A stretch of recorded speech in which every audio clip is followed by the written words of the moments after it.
Hello everyone, welcome to lucky education. और आज हम देखेंगे क्लास ट्वेल्थ की ज्योग्राफी। ध्यान देना, क्लास ट्वेल्थ की ज्योग्राफी बुक है आपकी fundamentals of human geography. Fundamentals of human geography, इसका चैप्टर नंबर 1 जिसका नाम है human geography nature and scope, इसको हम देखने वाले हैं, एक प्रकार से रिवाइज करने वाले हैं। और इसमें हम देखेंगे MCQs plus very short question. अगर मैं 2023 की बात करूं, 2023 में राजस्थान बोर्ड में जो क्वेश्चन आने वाले हैं, एक तो आपका वेरी शॉर्ट आएगा और एक आपका एमसीक्यू आएगा, और इसी से हो जाएगा। प्लस अब ऐसा नहीं है कि भाई राजस्थान बोर्ड के देंगे, हर बोर्ड के एग्जाम के लिए इंपॉर्टेंट है। टॉपिक तो हर सेम है ना, तो टेंशन मत लेना, बहुत सारे कॉन्सेप्ट भी हम कवर करेंगे।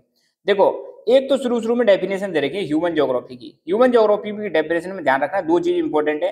एक तो यहाँ पे ह्यूमन की बात की जाएगी और दूसरी नेचर की बात की जाएगी, और इन दोनों के बीच में जो रिलेशन है वही ह्यूमन ज्योग्राफी है। तो ह्यूमन ज्योग्राफी की डेफिनेशन दी है, एक तो एलन सी सैंपल, एक महिलाएं एलन सी सैंपल, इन्होंने क्या डेफिनेशन दी, तो कई बार पूछा जा सकता है। पहले डेफिनेशन दे देंगे, फिर इनके एमसीक्यू में ऑप्शन दे देंगे कि भैया ये डेफिनेशन किसने दी। तो सैंपल क्या कहती है, सैंपल के अनुसार ह्यूमन ज्योग्राफी क्या है। Human geography is the study of changing relationship between unresting man and unstable earth. ध्यान देना, सैंपल कह रही है कि ह्यूमन ज्योग्राफी क्या है, कि ये एक ऐसी ज्योग्राफी है जो स्टडी करती है किसको, चेंजिंग रिलेशनशिप। रिलेशनशिप जो बदल रहा है ना किस किस के बीच में, अनरेस्टिंग मैन एंड अनस्टेबल अर्थ है। हमारी पृथ्वी भी अनस्टेबल है और इंसान भी अनस्टेबल है, एक जैसे कभी नहीं रहते। शुरुआत में इंसान कैसा था, अब इंसान कैसा हो गया है। शुरुआत में पृथ्वी कैसी थी, अब पृथ्वी कैसी हो गई है। शुरुआत में पृथ्वी में एक ही कॉन्टिनेंट हुआ करता था, सुपर कॉन्टिनेंट पेंजिया, आज 7 कॉन्टिनेंट है। शुरू में इंसान 4 पैरों से मतलब चलता था, अब 2 पैरों से चलता है। समझ रहे हो? तो इन दोनों के बीच में जो रिलेशन है, इसी को स्टडी करना, दैट इज ह्यूमन ज्योग्राफी। मतलब यहाँ पे चेंज पर फोकस किया जा रहा है, डायनेमिज्म पर फोकस किया जा रहा है। तो सैंपल की डेफिनेशन में किस चीज पे ज्यादा फोकस है, डायनेमिज्म। डायनेमिज्म मतलब चेंज, ये हो गई सैंपल की डेफिनेशन। दूसरे रेडजेल, रेडजेल ने ह्यूमन ज्योग्राफी को कैसे डिफाइन किया, तो रेडजेल कहते हैं human geography is the synthetic study. ध्यान देना, यहाँ पे वर्ड फोकस है, synthetic study of relationship between human societies and earth surface. Human societies और अर्थ की सरफेस के बीच में जो रिलेशनशिप है उसको स्टडी, उसके बीच में जो सिंथेटिक स्टडी है उसी को क्या बोलते हैं, ह्यूमन ज्योग्राफी। किसने कहा, रेडजेल ने। तो ध्यान रखना, रेडजेल की डेफिनेशन में सिंथेटिक स्टडी आ रही है, आर एस, रेडजेल की में सिंथेटिक स्टडी आ रही है, ऐसा करके याद रखना, कंफ्यूजन हो जाए तो, ठीक है। और सैंपल में कहा सी, सी का मतलब होता है चेंज तो चेंज अगर याद कर लोगे तो ये याद हो जाएगा। एक्चुअली क्या कंफ्यूजन रहता है आपका, हम भी कंफ्यूज हो जाते हैं इसमें, ठीक है। तो सैंपल की डेफिनेशन में क्या आ रहा है, सी आ रहा है, और सी है ही इसमें नाम में, और नाम में है और साथ के साथ में चेंजिंग रिलेशनशिप है, याद हो गया।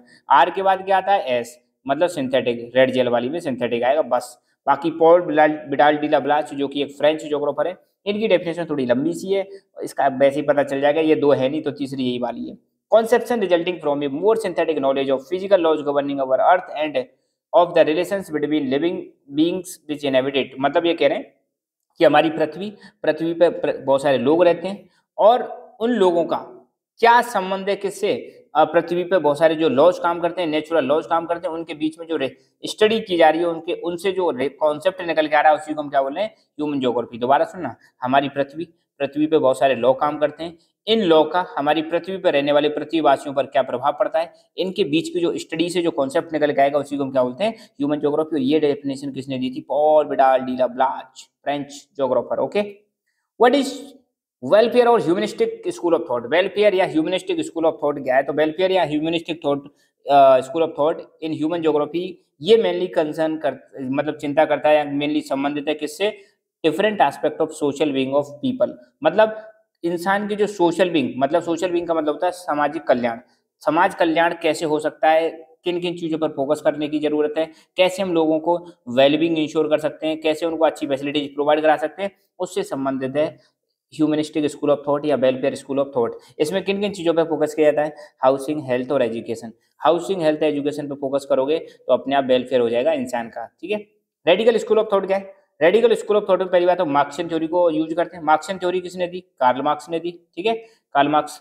इसकी थ्योरी का यूज किया जाता है किसके लिए, ताकि एक्सप्लेन कर सकें कि पॉवर्टी, डेप्रीवेशन और सोशल इनइक्वालिटी इनका क्या कारण है, इनका कारण एक्सप्लेन करने के लिए मार्क्सियन थ्योरी को यूज किया गया है, ठीक है।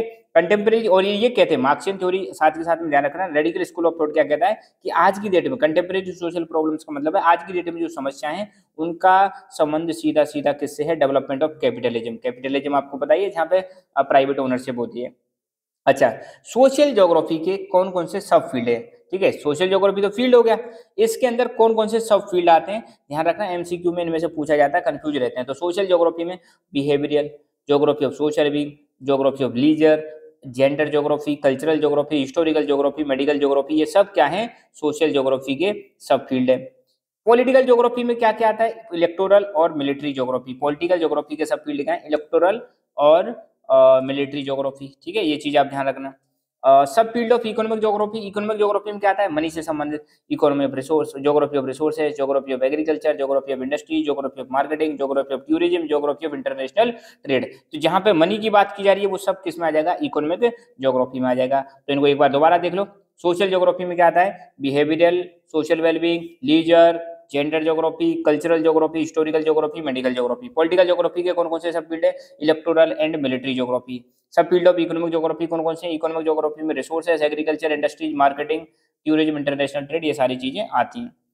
अब है what do you mean by determinism और एनवायरमेंटल डिटर्मिनिज्म। अब देखो भैया, डिटर्मिनिज्म या एनवायरमेंटल डिटर्मिनिज्म एक टॉपिक है जिसका नाम है naturalisation of human. Naturalisation of human मतलब ह्यूमन नेचर के हिसाब से रह रहा है। ह्यूमन जो है, अब देखो शुरू शुरू में आपको पता है जब बहुत ज्यादा टेक्नोलॉजी नहीं हुआ करती थी, तो उस समय पर क्या होता था, उस समय पर हम नेचर के हिसाब से रहते थे। लेवल ऑफ टेक्नोलॉजी जो था, टेक्नोलॉजिकल डेवलपमेंट बहुत कम था उस समय, हमारे पास खास टेक्नोलॉजी हुआ नहीं करती थी, और सुपीरियर नेचर हुआ करता था। मतलब नेचर के हिसाब से इंसान को रहना पड़ता था, नेचर से इंसान डरता भी था, इसलिए नेचुरल फोर्सेस की पूजा भी करता था।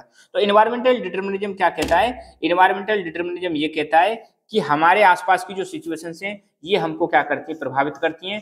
ठीक है, देखो the situation in which natural forces are more powerful than human endeavour is termed as environmental determinism. Environmental determinism क्या कह रहा है कि ऐसी सिचुएशन जहां पे एनवायरमेंट ज्यादा पावरफुल है, नेचर ज्यादा पावरफुल है, किसकी तुलना में, ह्यूमन की तुलना में, उसको हम एनवायरमेंटल डिटर्मिनिज्म कहते हैं। या आप कह सकते हो एनवायरमेंटल डिटर्मिनिज्म में nature dominates over human being.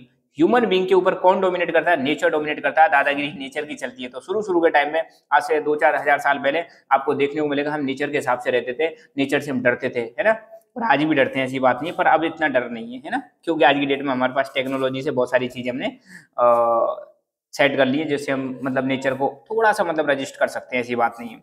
Example है जैसे Eskimos living in the igloos. आपको पता है एस्किमोज एक ट्राइब है जो खा रहती है, बर्फ के जो घर होते हैं उनको हम क्या बोलते हैं, इग्लूज। ये इसका एग्जाम्पल है। इसका मतलब यह है कि ह्यूमन बीइंग जो है बहुत बुरी तरह से प्रभावित होते हैं, किससे, नेचुरल एनवायरनमेंट से। पॉसिबिलिज्म का मतलब क्या है, अब पॉसिबिलिज्म दूसरी थ्योरी है अपनी ज्योग्राफी की, ह्यूमन ज्योग्राफी की। तो पहले नेचर के हिसाब से हमें रहना पड़ता था, समय गुजरा, टेक्नोलॉजिकल डेवलपमेंट हुए, इंसान ने बहुत सारे प्रोग्रेस करी, और प्रोग्रेस से क्या हुआ कि इंसान ने अपने आसपास के नेचर को ही मॉडिफाई कर दिया अपने हिसाब से, तो उसको बोला गया possibilism. The situation in which there are possibilities of human development, एक ऐसी सिचुएशन जहां पे पॉसिबिलिटीज है ह्यूमन डेवलपमेंट की, उसी को हम बोलते हैं पॉसिबिलिज्म। इसका मतलब यह है कि इंसान ने अपने आसपास के एनवायरनमेंट को समझा, और समझने के बाद नेचर से रिसोर्सेज को प्राप्त करके पॉसिबिलिटीज बना दी, बहुत सारी पॉसिबिलिटीज क्रिएट कर दी। जैसे पहले रोड वोड नहीं हुआ करते थे, रोड बना दिए, एक रिवर को क्रॉस करना डिफिकल्ट हुआ करता था, टेक्नोलॉजी का यूज करके रिवर ब्रिज बना दिया। तो ऐसे करके इंसान ने अब क्या कर दिया, जो पहले नेचुरल बैरियर्स हुआ करते थे उनको खत्म कर दिया with the help of technology. ठीक है, तो पॉसिबिलिज्म बिलीव करता है कि ह्यूमन बीइंग जो है अब नेचर पर ज्यादा डिपेंड नहीं करता है, नेचर के नीचे नहीं है। मतलब ऐसे तो प्रैक्टिकली हम नेचर पे डिपेंड करते हुए ना, उसके पॉसिबल नहीं है, पर पहले जितने डिपेंडेंट हुआ करते थे अब उतने डिपेंडेंट नहीं है, ऐसा बिलीव करती है कौन सी थ्योरी, पॉसिबिलिज्म। फिर एक थ्योरी आई थी स्टॉप एंड गो डिटर्मिनिज्म। इसको किसने दिया था, ग्रिफ्ट टेलर। न्यू डिटर्मिनिज्म, इसी को हम क्या बोलते हैं, न्यू डिटर्मिनिज्म। ये भी किसने दिया था कॉन्सेप्ट, ग्रिफ्ट टेलर। बहुत इंपॉर्टेंट है ये क्वेश्चन, बहुत ज्यादा पूछा जाता है कि स्टॉप एंड गो डिटर्मिनिज्म की थ्योरी किसने दी, ग्रिफ्ट टेलर ने। न्यू डिटर्मिनिज्म का कॉन्सेप्ट किसने दिया था, ग्रिफ्ट टेलर ने। इसी को बोलते हैं मध्यम मार्ग थ्योरी। कौन सी थ्योरी बोलते हैं, मध्यम मार्ग थ्योरी, बीच का रास्ता, है ना तो आपको पूरी तरह से एनवायरनमेंट पर डिपेंड होने की जरूरत है, ना पूरी तरह से आपको एनवायरनमेंट को एक्सप्लोर करने की जरूरत है, बीच का रास्ता निकालो, उसी को बोलते हैं न्यू डिटर्मिनिज्म। ज्योग्राफी शब्द सबसे पहले किसने इस्तेमाल किया था, इरेटोस्थेनीज। एनवायरमेंटल डिटर्मिनिज्म का मतलब क्या है, वही ये सजेस्ट करता है कि लैंडस्केप और जो क्लाइमेट है ये डोमिनेट करता है ह्यूमन एक्शंस के ऊपर और ह्यूमन बिहेवियर के ऊपर। पॉसिबिलिज्म शब्द सबसे पहले किसने इस्तेमाल किया था, लूशियन फेबर। अच्छा, इसके बारे में थोड़ा सा और डिटेल में समझ लेते हैं, न्यू डिटर्मिनिज्म क्या है, गो और या स्टॉप एंड गो डिटर्मिनिज्म क्या है। पहली बात, इसको देने वाले, इस कॉन्सेप्ट को देने वाले व्यक्ति थे ग्रिफ्ट टेलर। इन्होंने ये कॉन्सेप्ट दिया था। ये कहते हैं कि ये एक मिडिल पाथ है, किस किस के बीच में, इन्वायरमेंटल डिटर्मिनिज्म और पॉसिबिलिज्म के बीच में मिडिल पाथ है, और इन्होंने ग्रिफ्ट टेलर ने इसको बोला था नियो डिटर्मिनिज्म या स्टॉप एंड गो डिटर्मिनिज्म। ये कॉन्सेप्ट कहता है कि इंसान को ना तो पूरी तरह से एब्सोल्यूट नेसेसिटी में रहने की जरूरत है, एब्सोल्यूट नेसेसिटी का मतलब है पूरी तरह से एनवायरनमेंट पर डिपेंड रहने की जरूरत है, और ना ही there is a condition of absolute freedom, ना ही पूरी तरह से फ्रीडम दी जाएगी ज्यादा। मतलब ना तो इंसान पूरी तरह से नेचर पर डिपेंड रहेगा, ना इंसान को पूरी तरह से फ्रीडम दी जाएगी भैया नेचर को धुआंधार एक्सप्लॉइट करो, पता चला इंसान ने सारे फॉरेस्ट को खत्म कर दिया।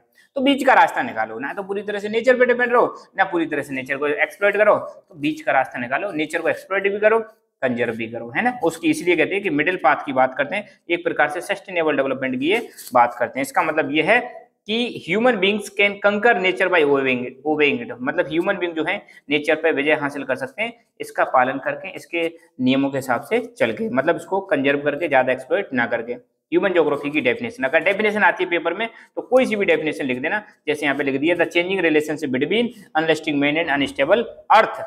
ये कौन सी ये डेफिनेशन है ह्यूमन ज्योग्राफी की। चेंजिंग रिलेशनशिप आ रहा है किसने दी, एलन सी सैंपल ने दी थी, ठीक है। अच्छा, अब हम देखते हैं MCQs. Which is not an approach in human geography, human geography में इनमें से कौन सी अप्रोच नहीं है, areal, quantitative, spatial, exploration and description. आपके टेबल दे रखी है बुक में, तो यहाँ पे ये दे रखी है, ये दे रखी है, ये दे रखी है, ये अप्रोच नहीं है, तो क्वांटिटेटिव रेवोल्यूशन नहीं है। स्टॉप एंड गो डिटर्मिनिज्म का कॉन्सेप्ट किसने दिया, अभी हमने देखा था ग्रिफ्ट टेलर ने दिया था। Which is the most important in the interaction between people and environment, people और एनवायरनमेंट के बीच में इंटरेक्ट कराने के लिए सबसे ज्यादा इंपॉर्टेंट चीज क्या है, technology.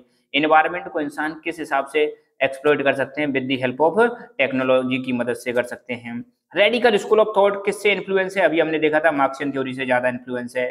The subject matter of population geography is taken from which of the following areas, anthropology, economics, demography, welfare economics। तो भाई पॉपुलेशन की जो स्टडी की जाती है ना, ये सब्जेक्ट लिया गया है कहाँ से, डेमोग्राफी से। डेमोग्राफी का मतलब होता है the study of population, population की स्टडी जो होती है उसी को हम डेमोग्राफी बोलते हैं। Which of the following periods marked the emergence of spatial organization approach in human geography? ये ह्यूमन ज्योग्राफी की जो स्पेशियल ऑर्गेनाइजेशन अप्रोच थी ये कब आई थी, ये आई थी आपकी 1950s टू 1960s, ध्यान रखना late 1950s to late 1960s। Which of the following is the sub field of social geography, अभी हमने ऊपर देखा था सोशल ज्योग्राफी का फील्ड इनमें से कौन सा है, geography of leisure, resources, tourism, agriculture. देखो रिसोर्सेज, टूरिज्म, एग्रीकल्चर ये किसका पार्ट है, इकोनॉमिक ज्योग्राफी का पार्ट है, तो ज्योग्राफी ऑफ लीजर ये हो जाएगा सब field of social geography. Which one of the following statement does not describe geography, इनमें से कौन सा स्टेटमेंट ज्योग्राफी को ढंग से डिस्क्राइब नहीं करता, एन इंटीग्रेटिव डिसिप्लिन, ये सही बात है, बिल्कुल है। Study of inter relationship between human environment, ये भी सही बात है। सब्जेक्ट ऑफ डुअलिज्म, यहाँ पे कई बार द्वंद्व देखने को मिलता है, एक कुछ कह रहा है और दूसरा कुछ कह रहा है। पॉसिबिलिज्म की थ्योरी कुछ कह रही है, एनवायरमेंटल डिटर्मिनिज्म की थ्योरी कुछ कह रही है, तो डुअलिज्म है। Not relevant in present time, भैया ज्योग्राफी तो प्रेजेंट टाइम में रिलेवेंट है, क्यों रिलेवेंट नहीं है, तो ये वाला स्टेटमेंट जो है गलत है ना। मेन ब्रांच कौन कौन सी ज्योग्राफी की, तो ज्योग्राफी की दो ही मेन ब्रांच है, एक फिजिकल ज्योग्राफी और एक ह्यूमन ज्योग्राफी। तो यहाँ पे देखो कौन सा सही आंसर आ जाएगा, फिजिकल एंड ह्यूमन, डी आ जाएगा। The main feature of early colonial period is, early colonial period, early colonial period का मतलब है जब अंग्रेज आए थे तो उससे पहले, जस्ट पहले है ना, भारत में जब उन्होंने कॉलोनाइजेशन किया था उससे पहले का फीचर क्या है, उससे पहले हम ज्यादा फोकस करते थे किस पे, डिस्कवरी एंड एक्सप्लोरेशन के थ्रू चीजों के बारे में पता लगाते थे, ये इनका एक मेन फीचर है अर्ली कॉलोनियल पीरियड। टेबल दे रखी है, वो टेबल जरूर देख रहे हैं बुक में एक बार, है ना। Which school of thought is based on Marxian theory, Marxian theory पर कौन सी स्कूल ऑफ थॉट है, मार्क्सियन थ्योरी पर है भैया आपका रेडिकल स्कूल ऑफ थॉट है। मदर ऑफ ऑल डिसिप्लिन किस सब्जेक्ट को कहा जाता है, ज्योग्राफी को कहा जाता है। Humans are restricted by the constraint of natural environment. This idea can be described as, या कह रहे हैं कि ह्यूमंस पर किसका कंस्ट्रेंट है, ह्यूमन पर किसकी बाधा है, ह्यूमंस को कौन कंट्रोल कर रहा है, नेचर कंट्रोल कर रहा है, नेचर डोमिनेटिंग ओवर ह्यूमंस, क्या हो जाएगा, environmental determinism. Eskimos living in igloos is example of, Eskimo जो इग्लूज में रह रही है किसका एग्जांपल है, ये एग्जांपल है एनवायरमेंटल डिटर्मिनिज्म, मतलब हमें एनवायरमेंट के हिसाब से रहना पड़ेगा, एनवायरमेंट जैसा चाह रहा है उसी हिसाब से, जैसे बर्फ वाले इलाके होते हैं तो वहां बर्फ के जो घर होते हैं उसी को हम क्या बोलते हैं, इग्लू। Which branch of geography deals with the relation between physical and socio-cultural environment है, कौन सी यहाँ पे ब्रांच है ज्योग्राफी की जो डील करती है इंसानों के बीच में और एनवायरनमेंट के बीच में क्या रिलेशन है, तो भैया वो ह्यूमन ज्योग्राफी है। Dash indicate the level of cultural development of the society, society का कल्चरल डेवलपमेंट का लेवल कौन डिफाइन करता है, technology. Which of the following geographer defined geography as human geography is the study of changing, changing आ गया ना, changing relationship आती sample को याद कर लेना, LNC सैंपल, ठीक है। Which of the following geographer defined geography as the synthetic study? Synthetic study, SR synthetic study, R का मतलब रेड जेल, बस इतना ध्यान रख रहे ना। डेफिनेशन हमने पढ़ ली है। तो कौन से जोग्राफर है जिन्होंने ये डेफिनेशन दी थी? The synthetic study of changing relationship between human societies and earth surface. तो सही आंसर आ जाएगा फ्रेडरिच रेड जेल है ना। Which of the following statement is correct in context of humanization of nature? Humanization of nature मतलब nature किसके हिसाब से रह रहा है? ह्यूमंस के हिसाब से मतलब नेचर पर डोमिनेट कौन कर रहा है? ह्यूमंस डोमिनेट कर रहे हैं। Humans are dominating over nature, nature के ऊपर ह्यूमंस डोमिनेट कर रहे हैं। इसका मतलब है टेक्नोलॉजिकल डेवलपमेंट हो चुका है। तो इससे संबंधित कौन सा स्टेटमेंट सही है ना?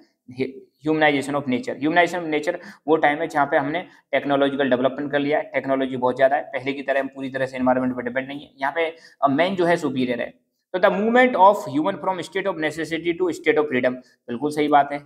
यहाँ पे आपको देखने को मिलेगा अब इंसान पहले स्टेट ऑफ नेसेसिटी मतलब जहाँ पे एनवायरमेंट ने कंस्ट्रेंट लगा रखे थे इंसान पर, और एनवायरमेंट जब कंट्रोल करता था ह्यूमन एक्टिविटीज को, अब वो वाली प्रॉब्लम से हम छूट के यहाँ पे आ जाए स्टेट ऑफ फ्रीडम। अब हम जो जहाँ चाहे वहाँ रह सकते हैं। तो ये वाली बात सही है। Human beings were able to develop technology after they developed better understanding of natural laws. इंसान ने सबसे पहले नेचुरल लॉज को समझा, फिर उसी के हिसाब से बेटर टेक्नोलॉजी डेवलप कर ली। ये बात भी सही है। Technology loses the cycles of environment on human beings. Technology के माध्यम से ह्यूमन बींग्स पर जो एनवायरमेंट ने जो प्रतिबंध लगा रखा है, एनवायरमेंट ने जो हम पे मतलब कड़ियां डाल रखी हैं, मतलब सैकल्स का मतलब होता है एक प्रकार से जंजीर जो डाल रखी है इंसानों पर, उसको हम खत्म कर सकते हैं किससे? टेक्नोलॉजी की मदद से। मतलब इसमें सारे ऑप्शन सही है। किससे संबंधित है? Humanization of nature. Humanization of nature संबंधित है आपकी कौन सी थ्योरी से? पॉसिबिलिज्म। पॉसिबिलिज्म वाली थ्योरी जो है वही एक्सप्लेन करती है किसको? Humanization of nature. और नेचुरलाइजेशन ऑफ ह्यूमन वो उसको एनवायरमेंटल डिटरमिनिज्म वाली थ्योरी एक्सप्लेन करती है अच्छी तरह से। Who had described the state या country as a living organism. किसने मतलब डिस्क्राइब किया था कि स्टेट जो होता है वो एक लिविंग ऑर्गेनिज्म है? तो इसको किया था जर्मन जोग्राफर्स ने। वैसे जर्मन, ग्रीक, फ्रेंच, अमेरिकन कहीं आ सकते हैं, तो आपको जर्मन जोग्राफर्स का बताना है। Human beings can modify the nature with the help of. Human beings अपने नेचर को मॉडिफाई कर सकते हैं किसके माध्यम से? टेक्नोलॉजी के माध्यम से, ठीक है। Name the school of thought of human geography that employ Marxian theory. Marxian theory को किसमें एम्प्लॉय किया जाता है? रेडिकल स्कूल ऑफ थॉट में एम्प्लॉय किया जाता है। क्वेश्चन रिपीट हो रहा है, don't worry. Which of the following thought laid emphasis on the social categories based on ethnicity, race and religion? तो उसमें मतलब सोसाइटी पे ज्यादा फोकस करने वाला स्कूल ऑफ थॉट कौन सा है? बिहेवियरल स्कूल ऑफ थॉट है, इन पर ज्यादा फोकस कर रहा है। सोशल कैटेगरीज पर फोकस कर रहा है, एथनिसिटी, रेस एंड रिलीजन, ठीक है। तो वेलफेयर तो इसमें हो नहीं सकता, इसमें नहीं रेडिकल हो सकता, बिहेवियरल है इसमें। In which period of the grand generalizations and applicability of universal theories to explain the human conditions were questions. तो मतलब किस टाइम पीरियड में ऐसा किया गया था जहां पर आपको देखने को मिलेगा कि इंसान की कंडीशंस को मतलब क्वेश्चन किया गया था और उससे संबंधित कुछ चीजें दी गई थी? तो वो वाला टाइम है 1990s वाला टाइम है, ठीक है। Psephology. Psephology is related to which of the sub field of the human geography. Psephology का मतलब होता है इलेक्शंस की स्टडी करना, और इलेक्शंस की स्टडी किस सब फील्ड में की जाती है? इलेक्टोरल ज्योग्राफी में की जाती है, ठीक है। विच of the following is not a सब फील्ड ऑफ सोशल ज्योग्राफी। इनमें से कौन सा जो फील्ड है सोशल ज्योग्राफी का सब फील्ड नहीं है? तो मेडिकल है, हिस्टोरिकल है, जेंडर है, रिसोर्स नहीं है। ये किसका? इकोनॉमिक ज्योग्राफी का है।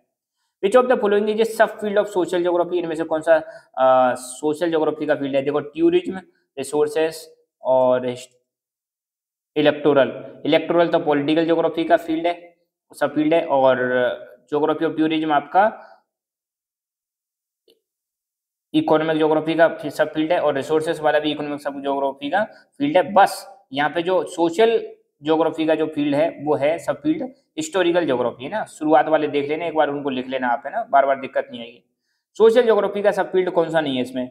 मिलिट्री नहीं है, कल्चरल है, हिस्टोरिकल है, मेडिकल है। मिलिट्री किस में आता है? पॉलिटिकल ज्योग्राफी में आता है, right. Which of the following is not a सब field of economic geography. Economic geography का सब फील्ड कौन सा नहीं है? देखो, इंडस्ट्रीज इकोनॉमिक में आती है, एग्रीकल्चर इकोनॉमी में आती है, रिसोर्सेस भी आते हैं मगर लीजर नहीं आता। ये सोशल ज्योग्राफी का सब फील्ड है, right. Humans are restricted by the constraint of natural environment. ये आइडिया कहाँ से आया? एनवायरमेंटल डिटर्मिनिज्म, कि इंसानों को किसने कंट्रोल कर रखा है? नेचर ने कंट्रोल कर रखा है, मतलब नेचर डोमिनेट ओवर ह्यूमंस, इसको हम बोलते हैं एनवायरमेंटल डिटर्मिनिज्म। पॉपुलेशन ज्योग्राफी का सब्जेक्ट जो है कहाँ से आया? ये डेमोग्राफी से आया। The approach of spatial organisation emerge in the geography during which period? Spatial organisation वाली जो अप्रोच है ये कब निकल के आई थी? 1950s, late 1950s, late 1960s में। और when human beings are able to understand and modify the nature, it depicts which of the following idea? जब इंसान नेचर को समझ सकता है और नेचर को मॉडिफाई कर सकता है तो ये कौन सा आइडिया है? ये आइडिया है आपका पॉसिबिलिज्म वाला। ठीक है, तो यहाँ पर हमारे 50 क्वेश्चन कंप्लीट हुए। और ये देखो एक साथ अप्रोच देख सकते हो। अर्ली कॉलोनियल टाइम में जो अप्रोच आई थी वो थी exploration and description. Later colonial time में जो अप्रोच आई थी वो थी रीजनल एनालिसिस। 1930s वाला जो टाइम था वर्ल्ड वॉर्स वाला, वहाँ पे एरियल डिफरेंशिएशन। लेटर 1950s और 1960s में जो अप्रोच आई थी वो स्पेशल ऑर्गेनाइजेशन। 1970s में जो अप्रोच आई थी वो थी इमरजेंस ऑफ ह्यूमनिस्टिक, रेडिकल और बिहेवियरल स्कूल्स। और 1990s में जो अप्रोच आई थी वो थी पोस्ट मॉडर्निज्म इन ज्योग्राफी। ठीक है, तो ये कंप्लीट। और इसके बाद जो भी एक नंबर के सारे चैप्टर हैं आपके विद इन 2 days, 2 दिन के अंदर आपके सारे चैप्टर्स के 1 मार्क्स वाले वेरी शॉर्ट और एमसीक्यूज वाले क्वेश्चन आपको मिल जाएंगे विद इन 2 days में। उसके बाद फिर एक कंबाइंड वीडियो भी है मैं आपको प्रोवाइड कराऊंगा किसकी, कंप्लीट सेकंड वाली जो ज्योग्राफी है या ह्यूमन ज्योग्राफी जो है इसकी कंबाइंड वीडियो भी मिल जाएगी, 2 days के अंदर मिल जाएगी। So don't worry, stay tuned with lucky education. Thank you so much.